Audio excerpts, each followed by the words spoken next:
두 정치인분들에게 공통 질문을 드리자면 두 분은 서로를 어떻게 생각하시나요?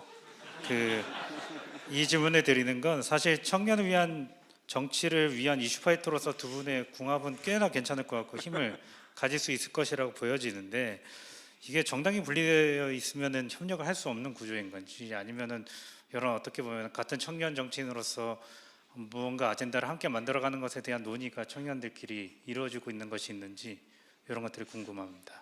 제가 먼저 하자면, 개인적으로는 못 믿으시면 이준석 의원이 저보다 2살 많습니다. 그래서 개인적으로 친한 형이기도 한데, 이준석 의원을 호칭하는 유명한 단어가 있잖아요. 내부 총질하는 당 대표. 그 유명한 단어가 있고, 저는 개인적으로 어떤 사람들한테 정치를 가장 많이 옆에서 지켜봤느냐라고 한다 그러면 그 중에서 당연히 세 손가락에 꼽는 사람이 바로 이준석 의원입니다. 굉장히 많이 배웠고요.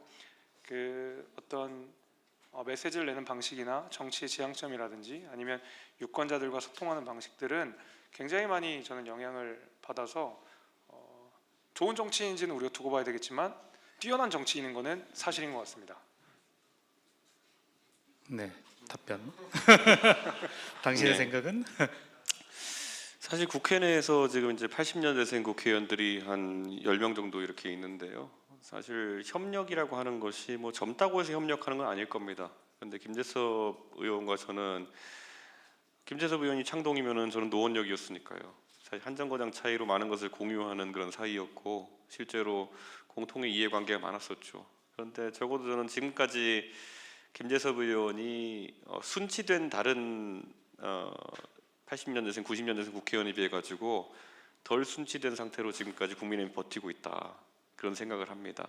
이게 여러분도 창업해 보시면 다 알잖아요. 보면은 처음에는 창업가의 청운의 꿈을 꾸고 시작했다가 나중에 가면 어떻게 하루하루를 버틸까, 어떻게 한 달을 버틸까 하다 보면은 내가 이게 사업을 하는 건지 강연 비즈니스를 하는 건지 뭐 어디 뭐 맨날 뭐야 사업 계획서나 쓰고 다니는 건지, 이렇게 혼란기가 오면 그 다음부터 무너지는 거거든요.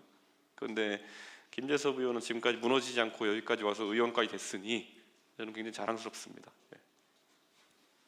제가 드린 질문 중에 이제 협력을 할 수 없는 구조냐, 협력할 의향이 없느냐에 대한 건 두 분 다 답변을 안 하시는데, 저는 얼마든지 협력할 수 있다라고 보고 있고요.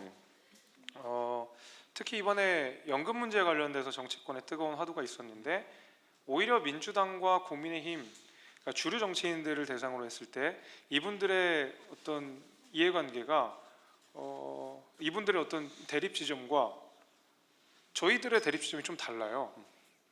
훨씬 저희는 오히려 세대 간의 전쟁을 해야 되는 경우들이 더 많거든요, 최근에는. 그러니까 이거는 정당이 좌우의 이념이 아니라 세대 간의 갈등들이 굉장히 앞으로도 우리한테 중요할 텐데, 그런 면에서는 얼마든지 협력할 수 있고요. 최근에 있었던 여러 가지 화두들 가운데서도 저는 개혁신당이 낸 안들에 대해서는 상당 부분 동의를 하고 실제로 그렇게 같이 해볼 생각도 분명히 있습니다. 네, 이준석 의원님. 제가 국민의힘을 가끔 비유할 때 우리들의 일그러진 영웅이라고 많이 쓰거든요. 근데 거기에 엄석대 같은 분이 하나 있습니다. 그래서 그 엄석대 같은 분이 지금 굉장히 공포정치 비슷하게 그 반을 지금 휘감고 있는데, 그 엄석대 하에서 꺾이지 않으면 언젠가는 이제 좋은 정치를 같이 할 것이고, 그 우리들의 일그러진 영웅이라는 소설의 비극은 뭐냐면 대부분 엄석대에게 순치된다는 거겠죠. 그런데 그렇게 하지 않으면은 그 여러 가지 사안에 대해서 같이 얘기할 수 있고, 때로는 엄석대를 무찌르는 일에 동참한다면 같이 해야죠. 저는 그거보다도 일단 이념을 넘어서라도 저희는 정당 간에 협력을 할 수 있고, 특히 이제 뭐 이준석 대표가 내놓은 여러 가지 안들 가운데서는 국민의힘 출신 저도 동의할 수 있는 것들이 많은데, 국민의힘에서는 이준석 대표를 아까 제가 뭐 농담 삼아서 내부 총질하는 당 대표라는 뭐 호칭을 했지만, 오히려 제가 느끼기에 이준석 대표는 약간 국민의힘에서는 볼드모트 같은 사람이에요.